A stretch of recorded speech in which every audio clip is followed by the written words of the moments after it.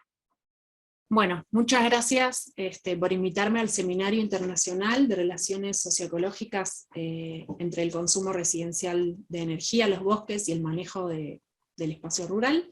Mi ponencia trata sobre el acceso y consumo de energía residencial en el noroeste de Patagonia, Argentina. Mi nombre es Bettina Cardoso, soy investigadora etnoecóloga, trabajo en la Universidad Nacional del Comahue, acá en la ciudad de Bariloche, y en el Instituto Andino Patagónico de Tecnologías Biológicas y Geoambientales, en IPATEC, en CONICET. Para contextualizar un poquito sobre el consumo de madera en Argentina, podemos decir que en Argentina entre los siglos XIX y XX hubo grandes explotaciones madereras de bosques nativos. Native forests, especially where the railroad was constructed in the use of time. La utilización de postes y en el crecimiento de la agricultura principalmente. En la actualidad, la expansión de la ganadería y la agricultura a gran escala también provocan deforestaciones masivas, sobre todo en el centro y en el norte del país, con las especies nativas como son el quebracho colorado o el algarrobo blanco, que son las maderas más duras. En este momento se está llevando un proceso de estimación de oferta y demanda de leña en las provincias sobre todo del norte y centro del país. Sin embargo, en Patagonia todavía no se realizó.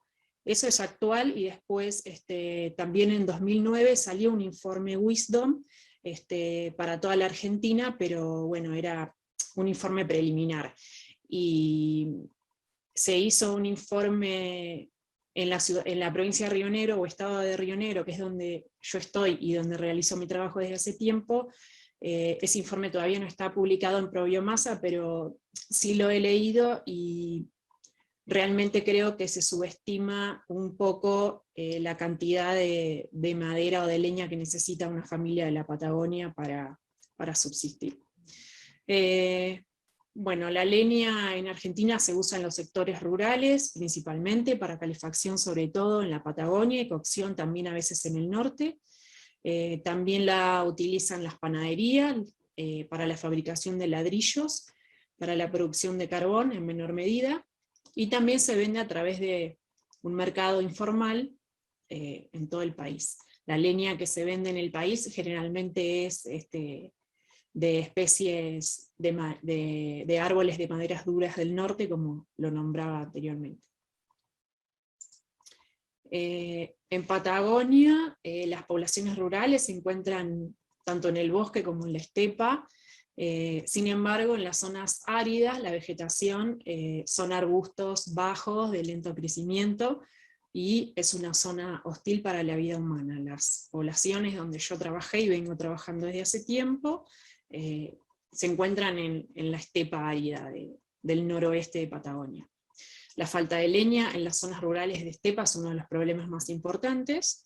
Las poblaciones, por lo tanto, desarrollan estrategias como la recolección de estiércol, tanto de caballo como de vaca, para calefaccionarse también en las estufas a leña, la compra de restos de poda de localidades vecinas, de plantaciones, de cultivos, por ejemplo, perales y manzanas, las podas de forestación peridoméstica, por ejemplo, en algunos pueblitos chiquitos, o la compra de madera dura de otras regiones, como ya lo había nombrado. Las regiones áridas son ambientes hostiles, como lo decía, y se necesita más leña, por lo tanto, por la desprotección. Mis investigaciones las realicé en...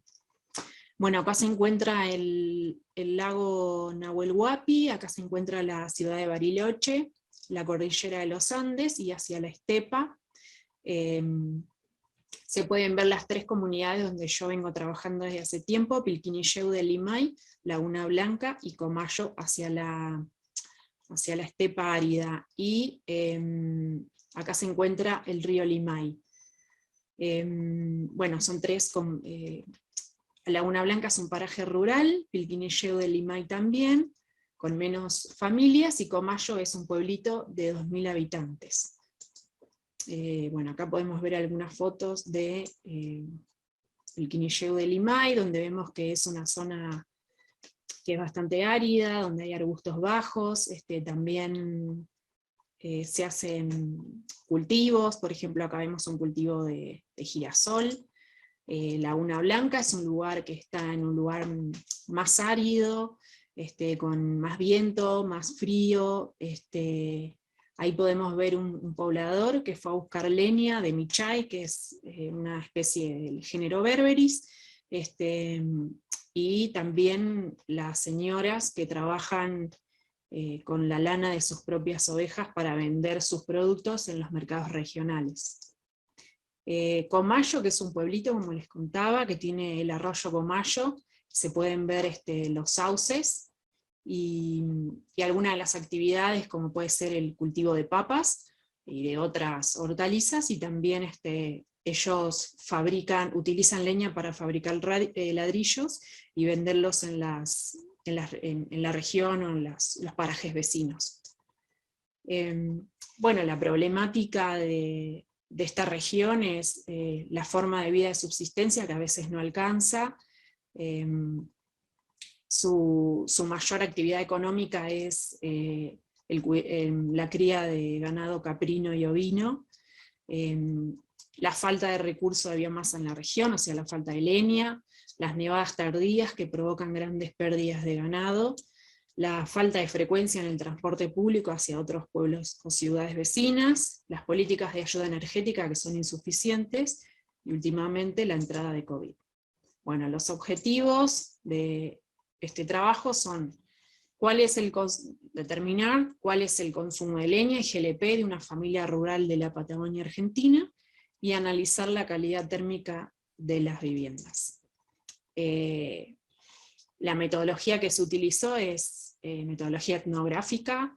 Algunas de las preguntas que se hicieron están relacionadas con la recolección y consumo de leña, las actividades económicas, los aspectos culturales, y también se realizó un diagnóstico de las viviendas a través de un relevamiento de la calidad térmica en relación a los materiales con los cuales están construidas. Acá vemos algunas fotos. Esta es una foto de Pilquinillo de Limay haciendo una entrevista, y esta es una foto de Laguna Blanca, donde la gente hace sus cercos o limitaciones de las viviendas con botellas de plástico.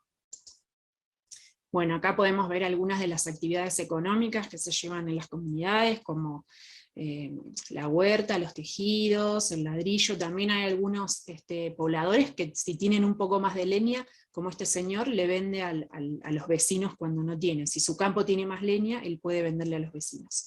La cría de cabras o de ovejas, también tienen caballos. Bueno, entonces, para contestar el primer objetivo, ¿cuál es el consumo de leña y GLP de una familia rural en Patagonia? Lo que hice fue delimitar 3 periodos, tener en cuenta 6 meses de invierno, ya que acá los inviernos son muy largos, 3 meses de estación intermedia y 3 meses de verano. Lo que pude ver es que en los 6 meses de invierno una familia utiliza 26 kilogramos de leña por día, en los meses intermedios 20, y en los meses de verano 13 kilogramos. Entonces en el paraje, en una vivienda del paraje, en total podemos ver que se utilizan 7.650 kilogramos de leña anual. Y en el campo, porque muchas familias tienen una vivienda en el paraje y una vivienda en el campo, donde se encuentra el papá de la familia y se está cuidando los animales, digamos, ¿no? Donde tienen el campo y cuidan los animales. Entonces, la vivienda de ese campo también consume leña, y el cálculo da 6.630 kilogramos de leña anual. También se utiliza gas, GLP, solamente para la cocción. Algo más en el campo que en el paraje, por el hecho de que en el paraje también está la estufa leña y se cocina bastante, o sea, la familia también cocina con estufa leña. Bueno, en total, si hablamos de unidades energéticas, solamente contando el consumo de leña, se utilizan 107 gigajoules de leña más 3 gigajoules de GLP. 110 en total en una familia, teniendo en cuenta una casa en el campo y una casa en el paraje.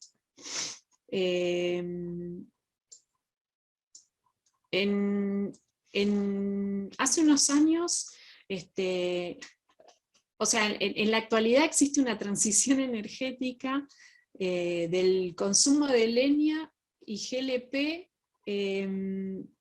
relacionada a un programa estatal donde las familias en la actualidad, algunas en la comunidad de Laguna Blanca, no en las otras dos, se les colocaron tanques de GLP de 200 kilogramos, como se puede ver en la foto, calefactores de 4.000 kilocalorías por hora, acá uno en cada familia, y esto está subsidiado el 100%. Entonces, otra vez haciendo tomando en cuenta los 3 periodos, 6 meses de invierno, 3 meses de estación intermedia y 3 meses de verano, podemos ver que en el paraje, los 6 meses de invierno se utilizan 1.895 kilogramos de gas, en la estación intermedia 600 y en la estación de verano 400, un total anual de 2.895 kilogramos de gas. En la casa del campo no se utiliza gas para la calefacción, o sea, este gas tiende, desde el Estado, el programa tiende a reemplazar el consumo de leña. Sin embargo, las familias siguen utilizando leña, entonces en el paraje se siguen utilizando 3.900 kilogramos de leña. Además del gas. Entonces podemos ver que si en unidades energéticas, si solo consideramos el gas, se gastan 144 gigajoules por año. Eso es un 24% de aumento de energía de lo que se gastaba cuando las familias eran usuarios exclusivos de leña. Y en este dato no estamos contando el consumo de leña que complementa a ese consumo de gas. Bueno, por otro lado, también analizamos la calidad térmica de las viviendas, donde vemos que los techos están construidos con chapas, con alguna lámina fina en el medio y debajo las vigas de madera, también tienen piedras para que no se vuelen. Las puertas, que podemos ver una gran infiltración de aire, y las ventanas lo mismo. Las tablas con todos los materiales que se utilizan en las viviendas y los materiales que nosotros proponemos, que en general son materiales económicos como cartón o telgopor, por ejemplo, para realizar la rehabilitación de esas viviendas, están, y el dinero que se necesita en pesos argentinos o en dólares. No lo detallé en esta presentación porque no me da el tiempo, pero sí se encuentra en el paper que escribimos sobre este tema. Entonces, yendo a la conclusión de esta parte, podemos decir que con las mejoras planteadas, la pérdida de calor disminuiría 5,4 veces, y que en 2,2 años, haciendo la rehabilitación, se recuperaría el dinero invertido. Bueno, voy a ir directamente a las recomendaciones que tienen que ver con esta temática en la región patagónica, por lo menos en mis estudios, y es que la aislación térmica de las viviendas, o sea que es algo muy importante la aislación térmica de las viviendas para mantener una temperatura entre 18 y 21 grados, como lo recomienda la Organización Mundial de la Salud. Reforzar los programas. To reinforce the programs for the access to LPG and firewood to ensure provision before winter. What happened is that last year there was a very strong snow period, and inhabitants of the rural communities ended up completely isolated, most of them without firewood and without the capability of, digamos, el GLP que lo llevan los camiones del Estado. Entonces, esa previsión, digamos, es muy importante. Apoyar el rol de la mujer en las decisiones sobre políticas energéticas que puedan participar en el diseño, implementación y seguimiento de políticas públicas y programas energéticos. Realizar un monitoreo de los dispositivos de uso para calefacción y cocción, conocer su estado y estudiar el grado de adopción de nuevos dispositivos. La exposición al humo en la actualidad es un factor más de vulnerabilidad para la enfermedad de COVID, y pensar y discutir el concepto de la energía como derecho humano. Bueno, muchísimas gracias. Agradezco como siempre a las comunidades por su hospitalidad y la amabilidad de compartir sus experiencias, y agradezco también que me hayan invitado a este seminario. Muchas gracias. Luego de esta interesante presentación de la doctora Bettina Cardoso, tendremos una ronda de preguntas con ambos panelistas. Les recuerdo a todos los asistentes que pueden hacer sus preguntas a través del chat y que luego serán leídas a los expositores. Invito entonces a la doctora Bettina Cardoso y al doctor Hisham Serifi a prender sus cámaras y sus micrófonos para que podamos hacer la ronda de preguntas. Muchas gracias por sus interesantes presentaciones. Les voy a leer algunas consultas que tenemos. Primero para el doctor Hisham Serifi. Usted habló del mito de la deforestación y la leña. ¿Qué relación hay entre la degradación del bosque nativo y la producción de leña? ¿Y cómo ha visto que se da esto en distintos contextos? Thank you. That's an excellent question. So, and it's really important to actually do that distinction between deforestation and degradation. Deforestación y degradación. Entonces, muchas veces, los que no están en el negocio de la silvicultura, que hablan acerca de leña, ponen al mismo nivel la deforestación que la extracción de madera. De alguna manera, pero si pensamos en la deforestación como un cambio de uso a largo plazo del terreno, no es tan preciso. Lo que pasa muchas veces es que estás sacando biomasa del bosque y eso puede tener un efecto interesante potencialmente en la función ecológica del bosque. Pero no estudiamos eso también. Y eso es parte de lo que estamos tratando de hacer en el proyecto. Así que sí, en algunos lugares, obviamente, la extracción es suficiente para poder sacar mucha biomasa de una manera que luego lleva a cambios a largo plazo, pero la producción de carbón puede llevar a eso también en algunos lugares, o sea extracción muy pesada también, pero muchas veces se nos olvida los otros usos de la extracción en los bosques al mismo tiempo. ¿Cómo vemos este cambio de madera y, por ejemplo, de combustible derivado de la madera? Entonces, ¿cómo funciona la degradación? Nos interesa saber acerca de si vemos cambios en la composición de especies en los bosques, vemos impactos en la vida silvestre, porque estamos cambiando el hábitat de cierta manera, estamos sacando todo lo que se ha caído, todos los ganchos que están caídos. De hecho, no tenemos muy buenos datos en la degradación. Es por eso que yo lo llamo una gran brecha de investigación, y creo que nosotros vemos que esto pasa en diferentes partes del mundo. En África subsahariana es muy diferente a Chile, es muy diferente que India, porque los recursos ecológicos y también por la propiedad del terreno y cómo se ocupan estos terrenos. Muchas gracias. Tenemos también otra consulta relacionada a la anterior y que dice, ¿qué otras fuentes de biomasa que se producen en los predios están también contribuyendo al abastecimiento de los hogares?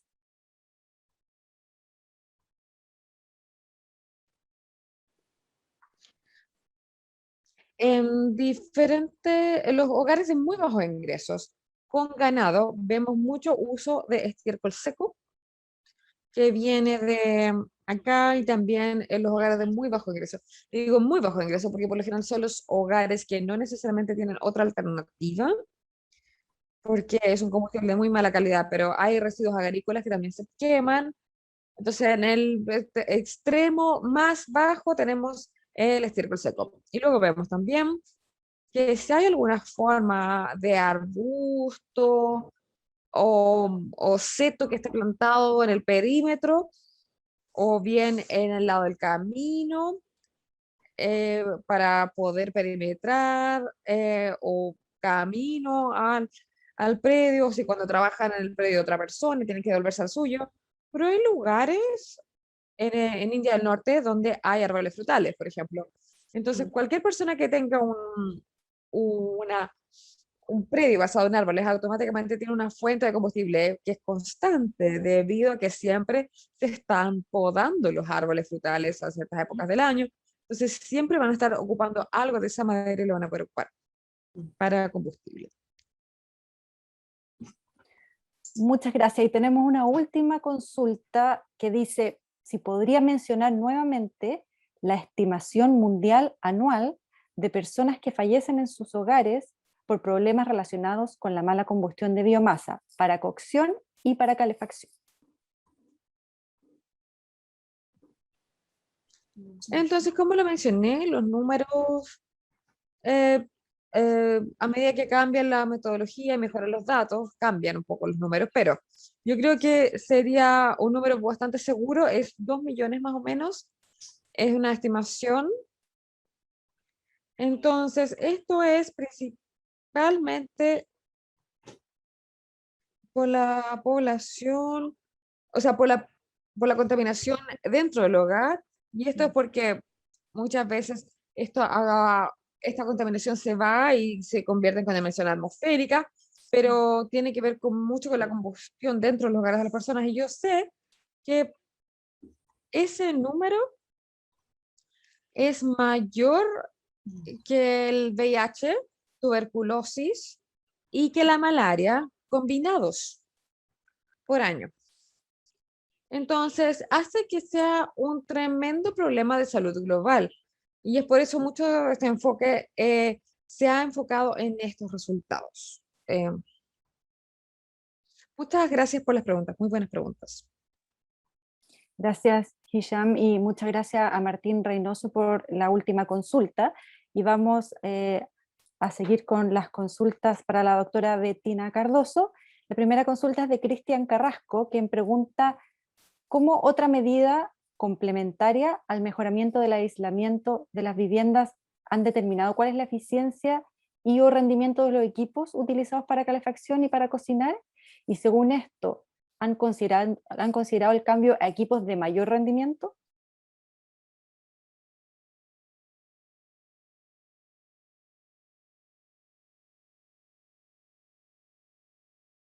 Tienen una eficiencia de entre el 50% más o menos, que son las estufas, las que se llaman cocinas económicas o Economic cook stoves or firewood cook stoves with a chimney included, and smokes are released. Esa eficiencia depende de los años que tenga la cocina, que en general duran muchísimo tiempo porque son de un hierro que se llama hierro de fundición, que es que, digamos, cuando se calienta ese material libera tantísimo calor, y por eso la gente la sigue eligiendo el consumo de leña y esas estufas, más allá de que ahora puedan contar con un calefactor. El calefactor que tienen ahora tiene un 60% de eficiencia, es un calefactor a gas GLP, y que también libera los gases tóxicos al exterior. Tienen una salida al exterior, se colocan en las paredes con salida al exterior de la vivienda, y no sea, en este momento el reemplazo ha sido con un solo calefactor por vivienda, y en general también hay una sola estufa por vivienda, las viviendas no son tan grandes, y no se está pensando en este momento en otro tipo de dispositivo más eficiente. El tema con las comunidades rurales es que quedan muy alejadas, entonces tampoco es tan fácil ni llevar el GLP, ni que llegue la leña. Por ejemplo, en este invierno yo me estuve comunicando con gente con la que trabajo allá, y me decían que no ha ido ningún camión con leña porque parece que no hay, que este año no no han llegado, que en general llegan los camiones con leña, y la gente compra. En esas comunidades la gente tiene que gastar mucho dinero cuando eran usuarios exclusivos y solamente usaban leña. Y bueno, el gas lo que hace es como disminuir esa carga o esa presión en la economía familiar. Digamos que lo más positivo para ellos es eso, pero no se ha pensado en otro tipo de dispositivos por el momento. Perfecto, muy claro, muchas gracias. Agregamos también otra pregunta de Cristian Carrasco que dice, ¿cómo es la calidad de la leña utilizada en cuanto a su contenido de humedad? Ok.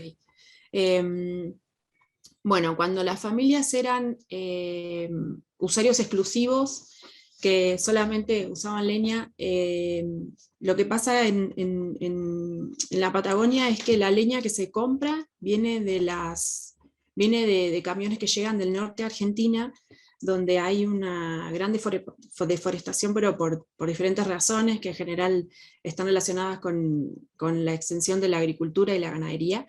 Pero en el norte hay especies de árboles como los quebrachos o los algarrobos, que son prosopis. Los algarrobos son prosopis y tienen una madera muy dura. También se utilizan para, como yo decía, para los durmientes de los trenes. Y entonces, la madera que se vende en Argentina para leña en general viene de las regiones del norte y centro, que son maderas de árboles nativos. Y esa madera es muy dura y tienen un bajo porcentaje de humedad. Yo tengo un trabajo donde medí el poder calórico de las maderas de la gente con la que estuve trabajando, de las comunidades donde estuve trabajando. Y entonces las maderas nativas, de árboles nativos, ya sea Argentina, de la Patagonia o del norte, le llaman los pobladores las maderas duras, que tienen bajo porcentaje de humedad, tienen una madera muy densa, y o sea, la densidad es muy alta y el poder calórico también es muy alto. Sin embargo, cuando se utilizan productos de poda, que también acá en Patagonia también se utilizan productos de poda de álamos o de sauces, en general de salicáceas, porque es un árbol exótico, pero que crece muy rápido y se adapta mucho al terreno de la estepa. Entonces cuando hay forestación peridoméstica, los pobladores utilizan esos productos de poda también para leña, que ayuda muchísimo, también como decía Hisham, y el poder calórico de esas especies es menor, crecen más rápido, tienen mayor humedad, pero de todas maneras ayudan muchísimo a la economía familiar y a la falta de leña. Pero en general la madera se usa seca, entonces tiene como mucho menos, digamos, porcentaje de humedad.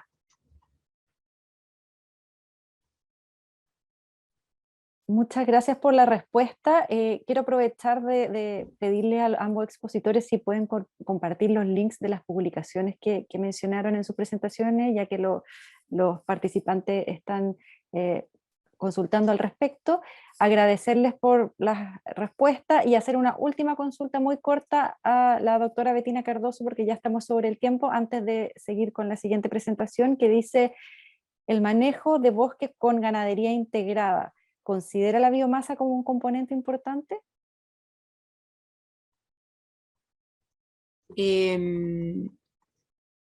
No, lo que pasa es que yo no trabajo en comunidades donde hay bosque. No entiendo bien la pregunta.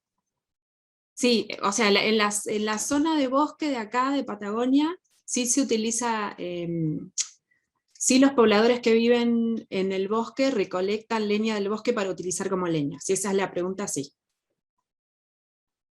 Agradecemos a Jaime Salinas por esta última consulta y a ambos expositores por su respuesta, y vamos a seguir entonces. Los invito a apagar sus cámaras y sus micrófonos y vamos a seguir con la siguiente presentación, que es la presentación del doctor René Reyes, quien es investigador del Instituto Forestal de Chile y colaborador del Laboratorio de Medio Ambiente, Desarrollo y Recursos Energéticos de la Facultad de Ciencias Forestales de la Universidad de British Columbia. Su investigación se orienta a comprender los procesos de producción, comercialización y consumo de leña en Chile, así como también los factores socioeconómicos que inciden en el uso de los bosques. Hola, muy buenos días. Mi nombre es René Reyes, investigador del Instituto Forestal La Cambaldilla en el sur de Chile, y en esta presentación voy a analizar la relación que existe entre la producción de leña, el uso insustentable del bosque que puede llevar a su degradación, y lo que se conocen como ingresos extraprediales, que los voy a mencionar más adelante, lo voy a explicar más adelante. Bueno, lo primero, voy a comenzar con algunos antecedentes del contexto en el cual se llevan a cabo estos estudios, luego una descripción general del modelo teórico, ¿verdad?, que estamos utilizando, así como los métodos, los principales resultados y conclusiones que hemos obtenido, así como también algunas hipótesis que han surgido. Bueno, lo primero es mencionar que el sur de Sudamérica tiene un clima templado muy similar al que se observa en la costa oeste de Estados Unidos y Canadá. Eso implica estaciones del año muy marcadas y un periodo de otoño-invierno que puede ser muy frío y húmedo. Eso determina, ¿verdad?, una alta demanda de energía para calefacción, que en el hemisferio norte en general se satisface con electricidad o combustibles fósiles, mientras que en Chile, y especialmente en el sur de Chile, se satisface con leña. ¿Ya? En esa fotografía vemos una casa típica, ¿verdad?, en verano, que es cuando la gente normalmente compra su leña, en la ciudad de Valdivia, ¿verdad?, donde el consumo es algo así como 10 metros cúbicos por vivienda al año. Ese alto consumo de leña obviamente genera problemas de contaminación atmosférica en invierno, entre mayo y agosto, y además una fuerte presión sobre los bosques nativos que son quienes de alguna forma abastecen o a partir de los cuales se produce esta leña. El 70% del bosque nativo en Chile está en manos privadas, son miles de pequeños, medianos y grandes propietarios de predios rurales que utilizan estos bosques y en general los recursos que están dentro de los predios, ¿verdad?, para desarrollar sus estrategias productivas, normalmente combinando actividades agrícolas con ganaderas y forestales. La tenencia privada de la tierra es muy fuerte en Chile, por lo tanto, un propietario prácticamente no influye en lo que ocurre en el predio de al lado. Eso nos permite establecer una relación bastante directa entre las características de estos propietarios y la estrategia productiva que desarrolla, así como también el impacto que pueda tener esta estrategia en los bosques nativos. Y bueno, varios autores señalan una relación prácticamente directa entre producción de leña y degradación de bosques. De hecho, se indica, ¿verdad?, en la literatura, que la producción de leña sería uno de los principales drivers o factores que incidirían en esta degradación. Incluso algunos plantean una relación entre esta producción de leña y la deforestación. Sin embargo, el sistema productivo en áreas rurales es bastante complejo y dinámico, cambiante en el tiempo, y se caracteriza por la realización de múltiples actividades. Aquí en el centro tenemos, ¿verdad?, al propietario y su familia, que son quienes toman decisiones sobre sus predios y los recursos naturales que están dentro de sus predios. Ellos normalmente realizan actividades agrícolas, ¿verdad?, que las combinan con actividades ganaderas, y también obviamente en algunos casos el uso del bosque nativo para producir leña, carbón, productos forestales no madereros, ¿verdad? Así como también la realización de una serie de actividades que generan lo que denominamos ingresos extraprediales, que han ido creciendo en importancia durante las últimas décadas, especialmente en este país, ¿verdad?, que un país que se ha abierto al mundo, que tiene una economía muy abierta y que genera oportunidades de emprendimiento en múltiples sectores. Estos ingresos extraprediales se componen de todo lo que generan como trabajo asalariado fuera de los predios, cuando venden su mano de obra, ¿verdad?, o el trabajo de la familia y realizan un trabajo en alguna empresa o en alguna actividad.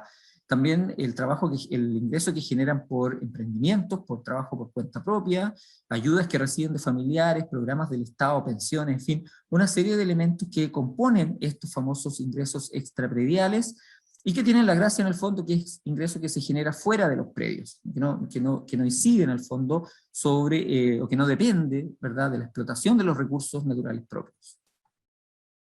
El objetivo de estos tomadores de decisión es es aumentar o al menos mantener su nivel de bienestar, es el objetivo que subyace, ¿verdad?, a todos los análisis que estamos realizando y cuyos resultados les voy a mostrar a continuación.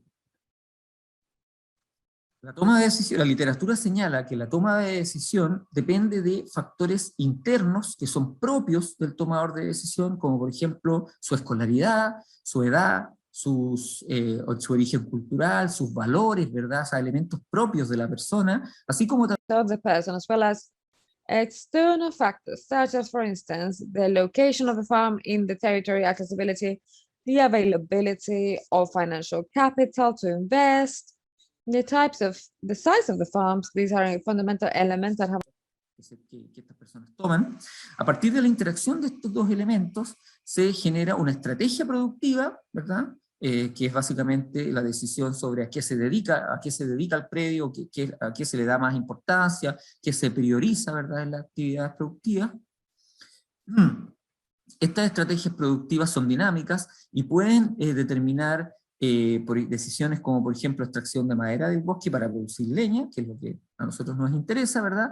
Pueden también determinar el uso ganadero del bosque, porque en esta parte del mundo las praderas tienen una muy baja productividad durante el invierno, por lo tanto buena parte del alimento que obtienen del forraje, en el fondo, ¿verdad?, que necesitan los animales para subsistir, se obtiene del bosque nativo, del ramoneo, de la regeneración.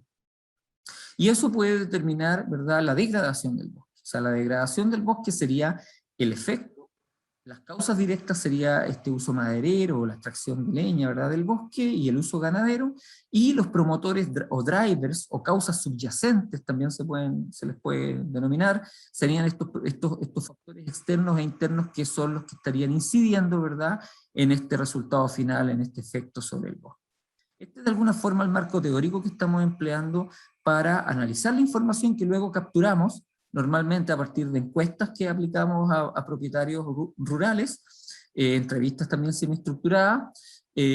Comenzamos con un análisis de corte transversal a una muestra de más de 800 predios a nivel nacional entre la región de Coquimbo y Magallanes en el extremo sur de Chile. A partir de este análisis de corte transversal provienen buena parte de los resultados que les voy a mostrar más adelante, y durante el último año comenzamos un proyecto que nos permite generar datos longitudinales, es decir, estamos haciendo el seguimiento a un conjunto de 70 predios y tomadores de decisión en las regiones de los ríos y los lagos, que es el área que está ahí en ese cuadrito rojo en el mapa. A todo esto, los puntitos rojos en el mapa corresponden a estos predios en los cuales se aplicó la encuesta el año 2015-16, y ahora este subconjunto, ¿verdad?, que estamos haciendo en este último proyecto, corresponde a estos predios que les estamos haciendo el seguimiento y reconstruyendo la historia productiva de esos predios para el periodo 2010-2020.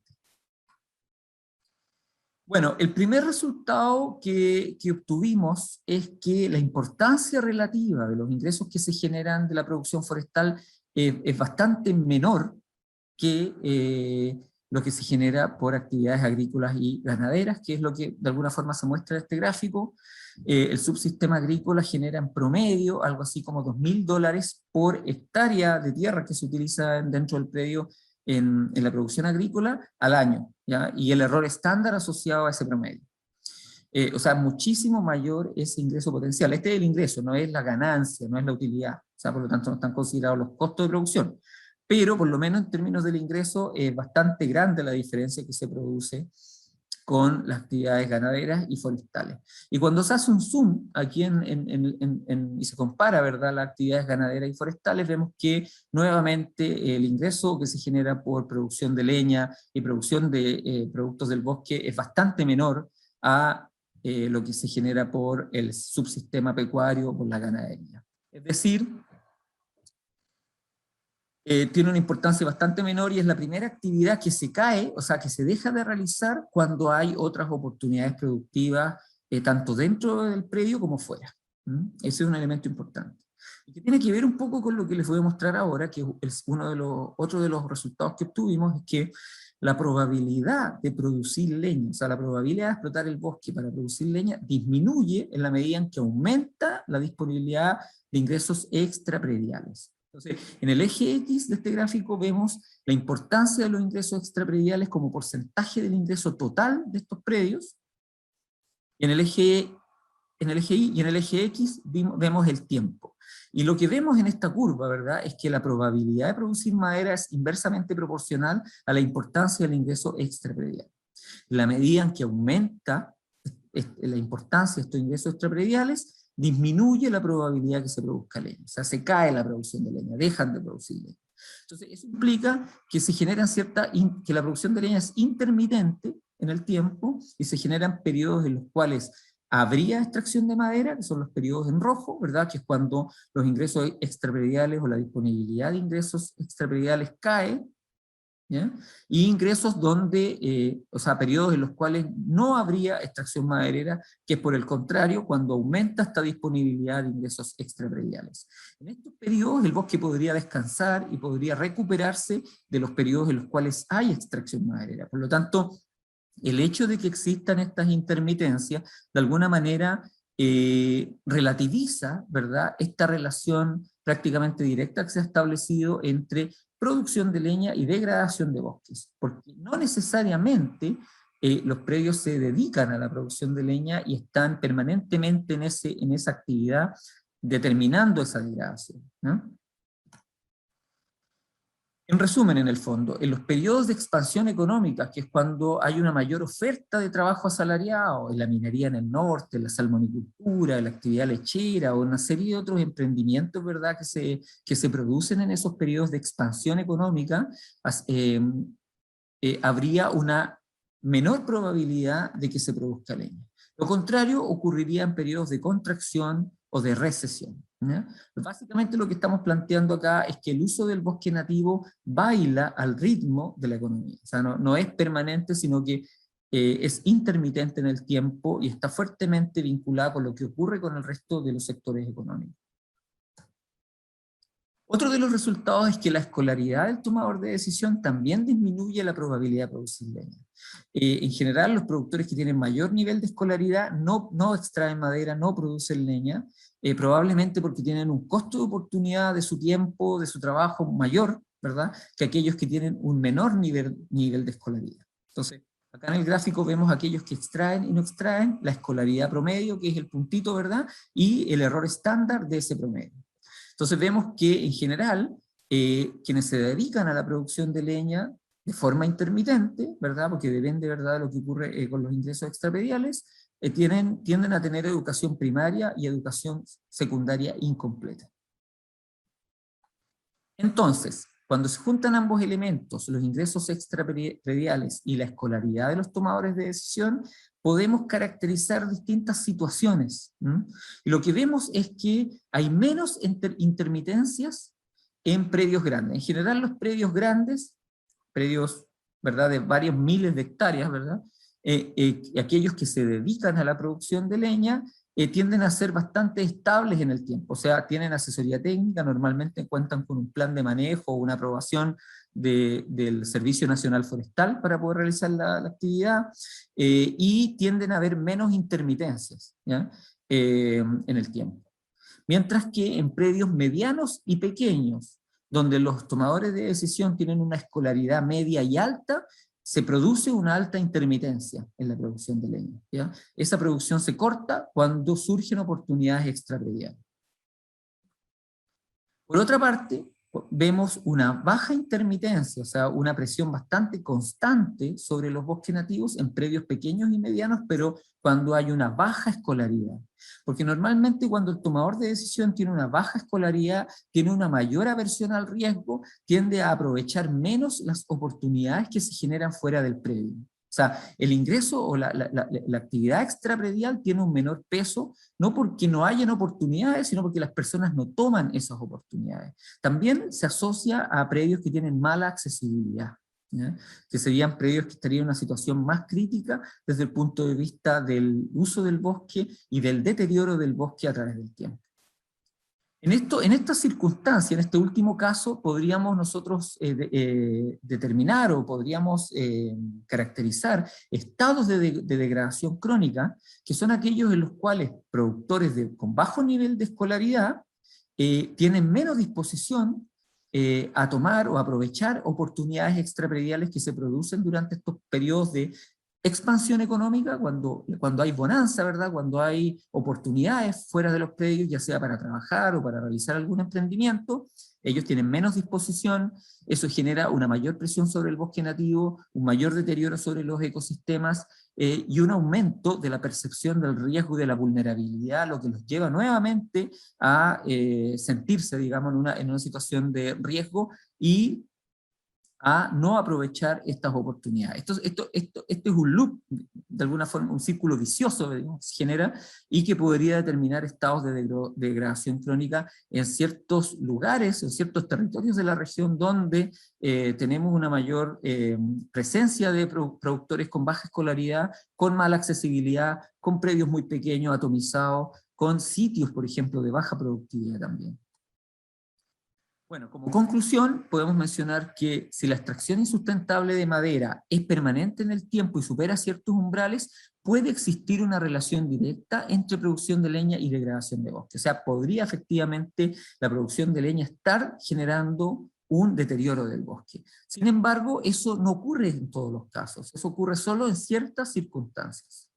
Lo otro es que una mayor disponibilidad de ingresos extraprediales puede reducir la presión sobre el bosque, especialmente en periodos de expansión económica, ¿ya? Sin embargo, no queda claro, y es un tema que estamos tratando de analizar con esta muestra longitudinal, cómo estos ingresos extraprediales, o sea, el hecho de empezar a obtener ingreso monetario constante, un salario, por ejemplo, seguro en el tiempo, modifica otros aspectos como, por ejemplo, la percepción de bienestar que tienen las personas. O sea, empiezan a generar nuevas necesidades que probablemente cambien esa percepción de bienestar y well-being and the future pressure that they can exert on the farms.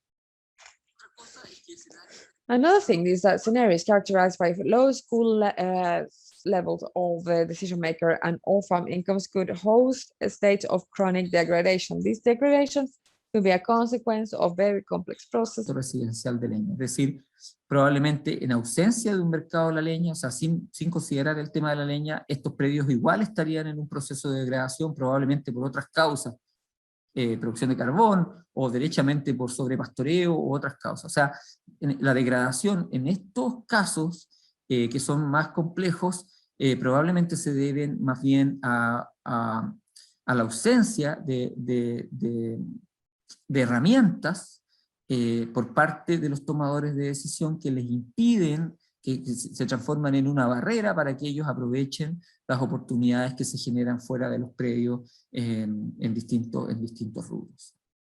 Muchísimas gracias. Luego de esta presentación del doctor René Reyes, vamos a continuar con la presentación del doctor Carlos Gould, quien acaba de terminar su doctorado en la Universidad de Columbia y está comenzando un periodo de investigación en la Escuela de Ciencias de la Tierra, Energía y Medio Ambiente de la Universidad de Stanford.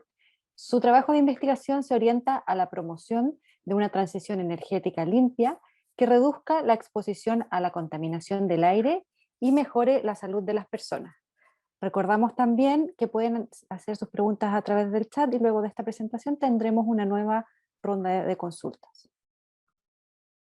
Hi, everybody. My name is Carlos Gould, and before I get started, I want to say that this work would not have been possible without my collaborators in Ecuador, Alfredo Valareso, Lorena Bejarano, and Sam Schlesinger. And it would not have been possible. Y tampoco habría sido posible sin el apoyo de investigación de la ciencia e implementación en el INNH. Por lo tanto, entremos en materia.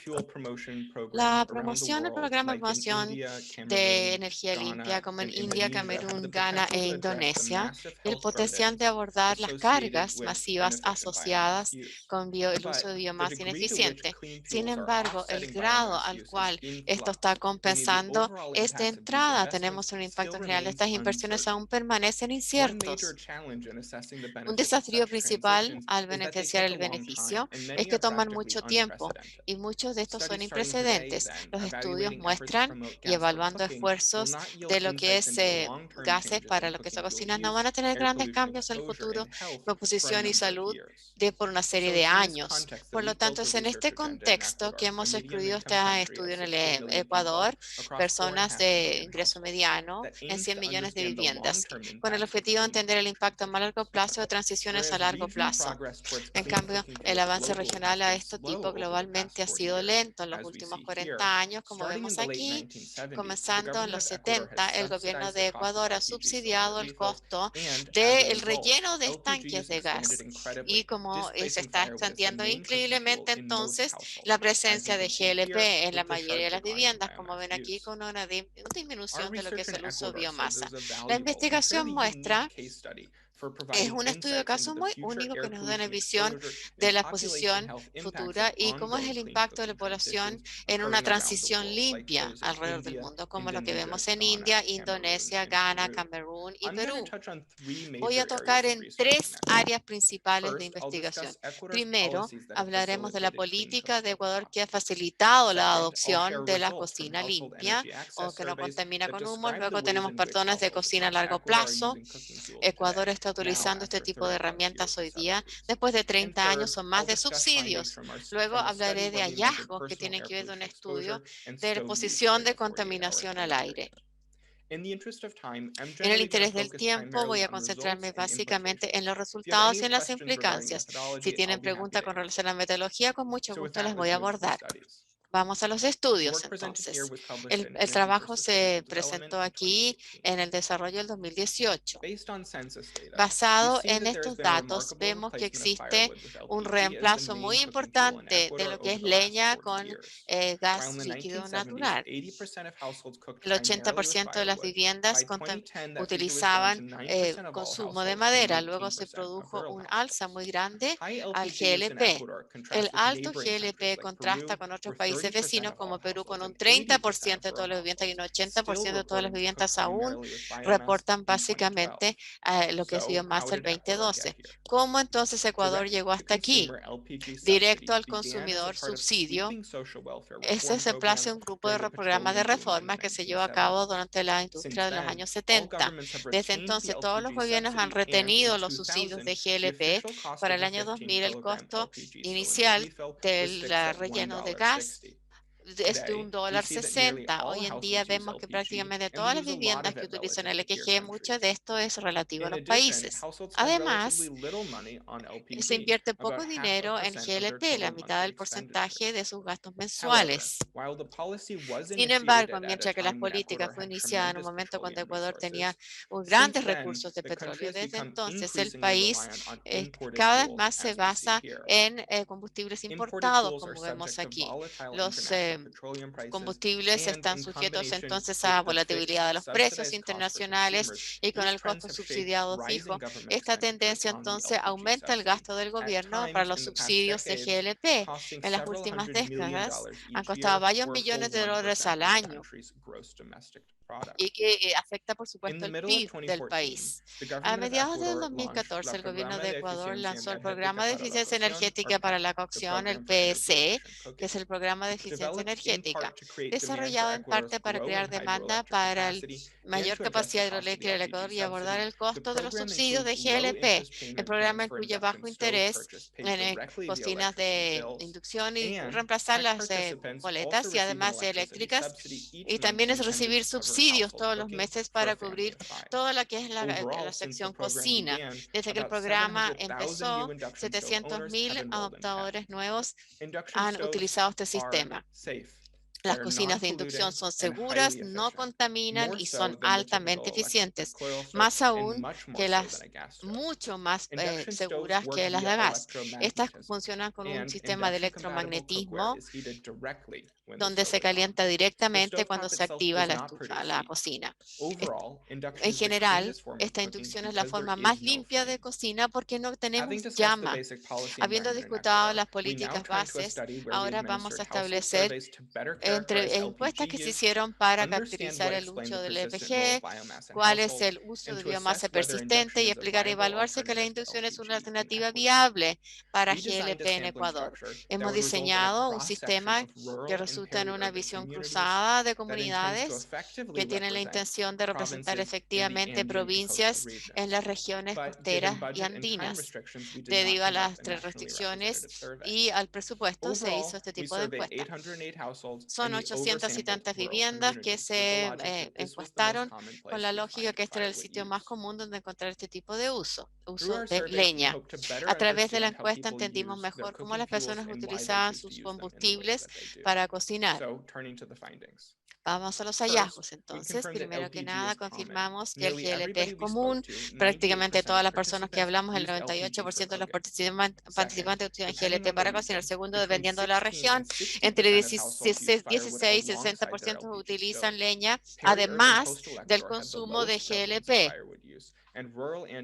Y en el área rural del Ecuador tiene la más alta, por lo tanto la inducción era relativamente extraña, solamente un 10% de las viviendas en la muestra tenían este sistema. Esto también va con el mismo nivel paralelo que se ha llevado en el país. La inducción se utilizó raramente. Con la mayor frecuencia se iba en conjunto con el consumo de GLP. En promedio se ha utilizado hace 2 o 3 décadas el consumo de GLP y múltiples veces al día para distintos objetivos. Y al mismo tiempo, entre 36 y 74% de las viviendas, dependiendo de la región, el GLP fue el único combustible que utilizaron. Prácticamente todos los participantes estaban, digamos, conformes con esto. Básicamente para cocina rápida, un uso fácil. Luego confirmamos que el GLP no es costoso. La mayoría de los participantes dijeron que entre $2 y $3 más o menos la recarga del cilindro. Este precio incluye también el costo de distribución, que es más o menos de $1.60. Y estos precios se reportaron prácticamente siempre constantes. Muy pequeña variación. Además, la recarga de cilindro estaba muy accesible para los participantes. 72% reportó comprarlo desde el camión de entrega que viene directamente a su vivienda. Si la compra, sin embargo, no se puede llevar a cabo del camión, hay que viajar entre 2 y 4 kilómetros solamente para poder conseguir una recarga. En cuanto a la disponibilidad, un 40% de las viviendas pueden obtener una recarga a diaria cuando ellos quieran. Bastante disponible, pero 2/3 de ellos dijeron que lo podrían cambiar al menos una vez por semana. 65%. Entonces, hablando de biomasa, vimos que la leña es persistente, pero no es dominante. 3 de 5 viviendas reportaron usarla al menos una vez por semana y solamente 1 en 5 en viviendas rurales lo usaron a diario. En suma, más del 95% de los dueños de cocinas lo usan como una opción secundaria. Entonces, ¿por qué las personas tienen este tipo de consumo? Por lo general, el apilamiento es el problema. La frase que todo el mundo apila apareció para describir la observación que prácticamente cada una de las viviendas, después de utilizar biomasa exclusivamente, utilizan biomasa a cierta capacidad. En general, yo creo que esta práctica puede ser atribuida a seguridad de la vivienda. Y aquí tenemos, cuando digo en seguridad de la vivienda, me refiero a la disponibilidad de consistentemente poder cumplir con todas las necesidades energéticas a fin de lograr exclusivamente el uso que estamos en su objetivo es minimizar la contaminación de la vivienda. Creo que la energía limpia tiene que ser financiable de manera que las personas puedan tener la capacidad de comprarla disponible constantemente para que puedan comprarlo cuando ellos necesiten y además poder cumplir con todas las necesidades calóricas de la vivienda, es decir, utilizar energía limpia para todo lo que se requiera. Lo que tenemos en Ecuador que es tan único es que primero que nada el hecho de la asequibilidad ya está cubierto, salvo las áreas extremadamente pobres. Y número 2, la disponibilidad es tan buena como en cualquier otra parte del mundo, en realidad cualquier otro país. Sin embargo, pareciera ser que para alguna parte de la población un relleno de GLP imperfecto también ocurre en algunas áreas. Tal vez el hecho de no poder accesar una recarga una vez a la semana, eso puede suceder, o tal vez si las personas tienen esto conectado directamente, como lo tenemos en los países más desarrollados, o si tienen un segundo respaldo, cilindro de respaldo, a lo mejor en ese caso se se sentirían más cómodos de poder enfrentar y eliminar, digamos, el consumo de leña, porque en este momento la leña sí tiene un rol y de lo que presta seguridad a las personas. Por lo general se utiliza como respaldo cuando se les acaba el gas, o más común a forma de racionar más bien el consumo de GLP, porque GLP es tan común, tan popular, que no quieren dejar de utilizarlo, y como resultado, entonces, la leña se utiliza para consumos de cocina mayor, digamos, cuando tiene que estar mucho tiempo la cocción ahí. Si usted tiene que viajar muchos kilómetros para conseguir al menos su relleno en su cilindro.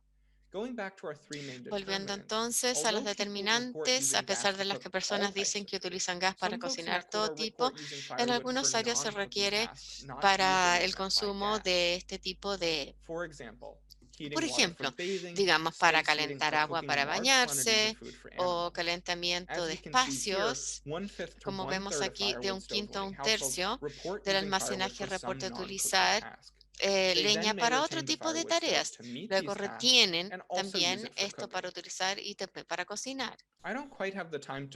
No tengo el tiempo de entrar completamente en detalle lo que tiene que ver con inducción. Sin embargo, ampliamente hemos visto que el uso de adopción de este tipo de cocinas está básicamente determinado por los costos iniciales, un conocimiento limitado de los subsidios PSE, además de deficiencias de implementación o instalación o conexiones eléctricas.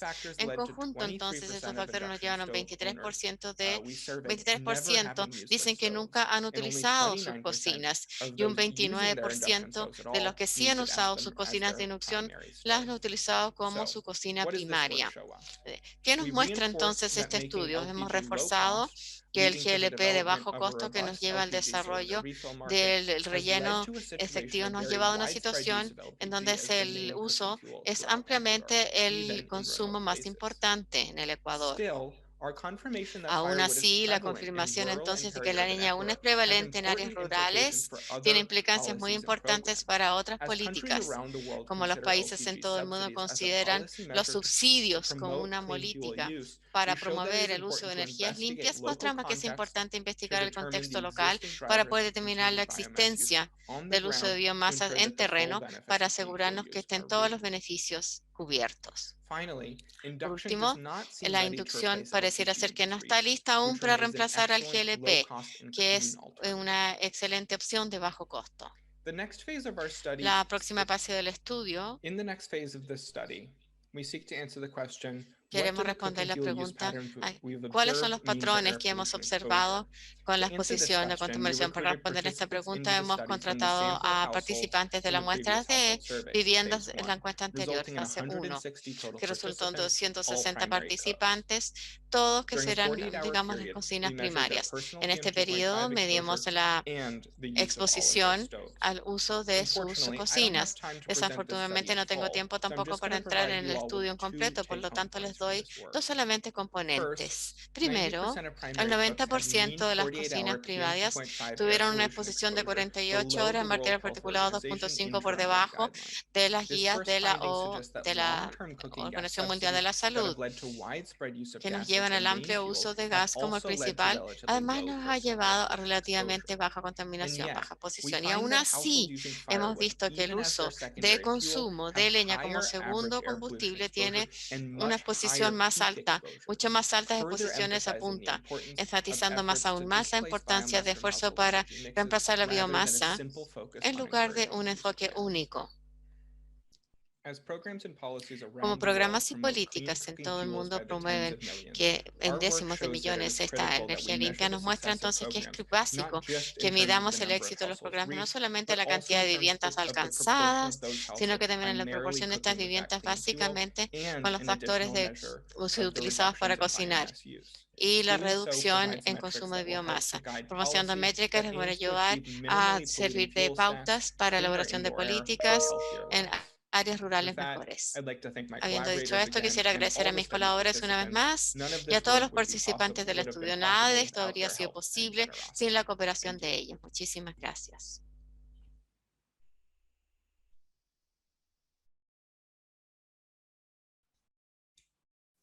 Vamos a tener ahora una nueva ronda de preguntas, por lo que invito al doctor Reyes y al doctor Gould a prender sus cámaras y sus audios para que podamos ver las preguntas que han hecho los participantes del público.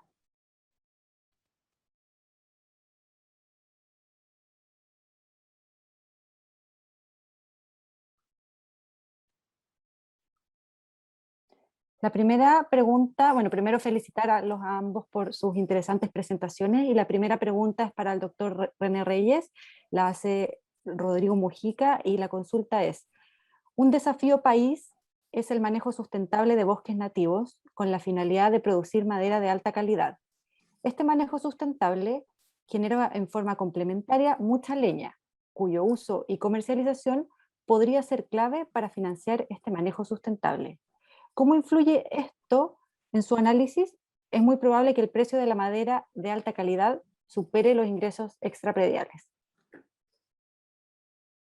Sí, bueno, muchas gracias por la pregunta. La verdad es que en la medida en que aumente la generación potencial de ingresos desde el subsistema forestal, el manejo de los bosques se va a volver una opción productiva mucho más atractiva, o más atractiva probablemente de lo que es hoy, y podría ser tan o más atractiva que la actividad ganadera o la agricultura. La producción de madera de alto valor podría ser un camino, una opción en esa dirección, y de esa forma cambiar un poco la manera en cómo se está enfrentando el uso de los bosques en el contexto actual, que es básicamente una actividad que depende de la comercialización. From the trade-off timber, which is a low-value product and therefore is always put in a second plane and one of the first productive activities that drops, or when we have other income opportunities. The topic is how do you... En el caso chileno hay una inercia en relación al uso de los bosques. Para las personas que no son de acá, prácticamente más de 2/3 de todo el volumen de madera que se extrae del bosque nativo se utiliza como leña. Entonces, romper esa inercia y lograr que esa madera se procese y se transforme en productos de mayor valor agregado es parte de lo que la política pública tendría que resolver. Pero evidentemente que al romperse podría cambiar la estructura, la manera en cómo se manejan los predios y la importancia relativa de los bosques en la economía de los propietarios rurales. Muchas gracias, René. La siguiente consulta es de Manuel Soler y dice: se consulta si en el concepto de ingresos extraprediales, que por lo expuesto solo se asocia a venta de mano de obra, también se incluyen los subsidios del Estado, y si es así, ¿qué porcentaje representan los subsidios en los ingresos extraprediales? ¿Y qué porcentaje representan los subsidios en relación a los ingresos totales? Bueno, como dije en la presentación, los ingresos extraprediales tienen varios componentes en el fondo. Uno de ellos son los ingresos que se generan por trabajo asalariado. Sin embargo, también está todo lo que se genera por trabajo por cuenta propia, o los emprendimientos en el fondo que las personas pueden realizar, así como también los subsidios del Estado que se mencionaban, las pensiones, las ayudas de familiares, etc. O sea, es un conjunto de fuentes potenciales de ingresos que alimentan o que se transforman en este ingreso extrapredial. La importancia relativa de ese ingreso extrapredial en el ingreso total y la importancia en el fondo de los subsidios en eso depende de cada caso. Hay una tremenda variabilidad del origen del ingreso extrapredial y de la importancia que tienen, en este caso, los subsidios del Estado. Un subsidio muy importante que comenzó a operar desde el año 2008 en Chile fue la pensión básica solidaria, que no existía antes, y que le entrega a las personas que cumplen 65 años un ingreso mínimo, pero es un ingreso seguro, que se ha transformado de alguna forma en un ingreso extrapredial bien relevante, especialmente para familias de menores ingresos y digamos, en peor situación social. Puede ser importante, pero en otros casos la verdad es que los subsidios del Estado no son el ingreso extrapredial más importante. De hecho, en general no son el ingreso extrapredial más relevante, lo son más bien los salarios, por ejemplo. En Chiloé la actividad acuícola, lo que se genera por eso, mucha gente que migra hacia el norte, la minería, etc.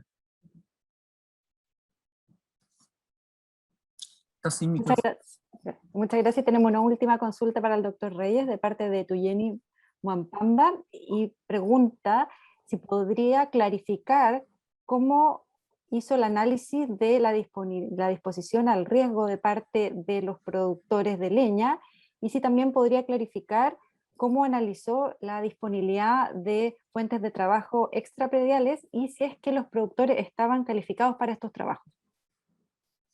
Sí, la versión de riesgos lo evaluamos a través del Titration Experiment, que es un experimento que normalmente se utiliza para medir esto, de acuerdo a lo que es to measure the literature, which is present a series of deductions, so it's a game that we want to estimate. And regarding the wages, the information regarding the incomes was obtained from the service we applied. Y lo que se analiza en fondo las actividades que desarrollan, los ingresos que generan por esas actividades, y se asocia también obviamente al nivel de escolaridad que las personas tienen. Muchas gracias. Seguimos entonces con las consultas para el doctor Carlos Gould y la primera consulta es de Rodrigo Mujica y la consulta es como lo que plantea es una política de largo plazo, ¿cómo ha apoyado el Estado a los productores de leña, que en la mayoría de los casos deben ser pequeños productores? El buen uso de la leña es sinónimo de usar un recurso natural renovable. ¿Podría profundizar en este tema? ¿Qué piensa al respecto? Bueno, gracias para la pregunta. Voy a responder en inglés, pero gracias. Unfortunately, I don't know a lot about the production and use of firewood in Ecuador. Our work has been really focused. Se ha concentrado básicamente en esta conexión que existe entre el uso de la vivienda de leña para cocinar, calefacción, etcétera, y sus relaciones con la salud a través de contaminación aérea.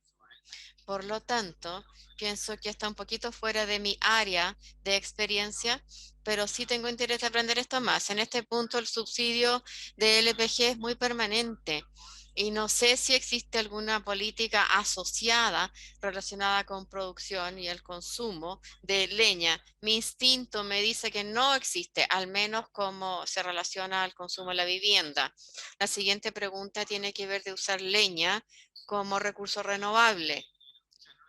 Generalmente hablando, ustedes saben, yo estoy en el área de la salud pública, por lo tanto mi marco, mi visión es la quema de biomasa y que lo que contamina, contaminación y mala salud, pero la biomasa evidentemente y la leña tienen distintos usos de importancia muy valiosos sirven, digamos, objetivos muy importantes. Me parece que desde el punto de vista de la salud pública es fundamental minimizar la quema ineficiente de leña y de otros combustibles de biomasa porque llevan a cargas, digamos, de contaminación para la salud.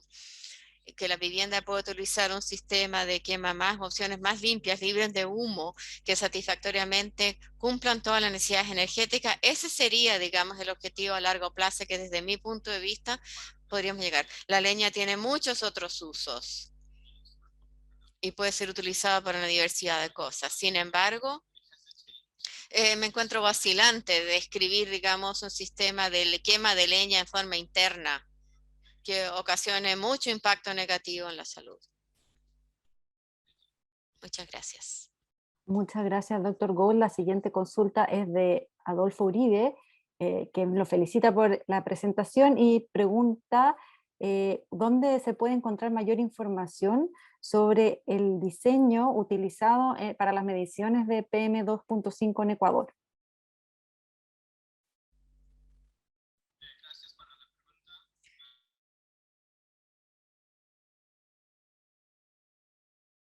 Here on the chat.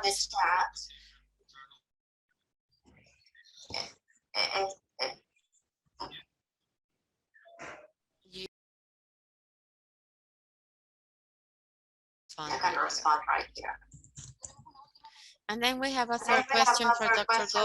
Gould. It says, how do cultural aspects in the use of cook stoves hacia el gas?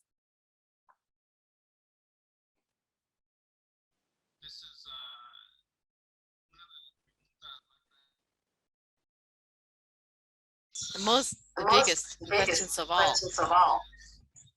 En mi experiencia, a muchas personas les gusta cocinar con gas. Es más fácil, es más conveniente, es más limpio y no es placentero respirar humo, pero al mismo tiempo hay aspectos culturales muy importantes que tienen que ver con la forma que las personas crecieron y con la leña, cocinando con leña para ciertos platos específicos que puede ser muy significativo. En este caso, podríamos pensar una vez más de minimizar el riesgo para la salud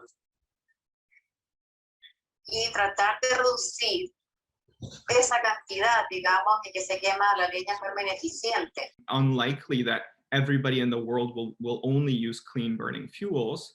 You know, certainly in the United States and elsewhere, people have backyard barbecues, and that's something that un asado en su patio trasero y eso nos gusta mucho hacerlo con leña.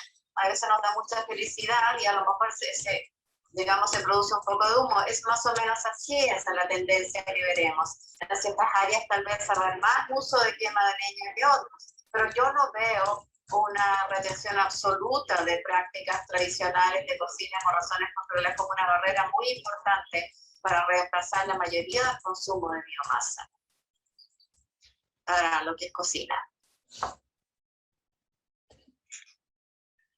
Okay, thank you. Al doctor Gould y también a los participantes por las preguntas.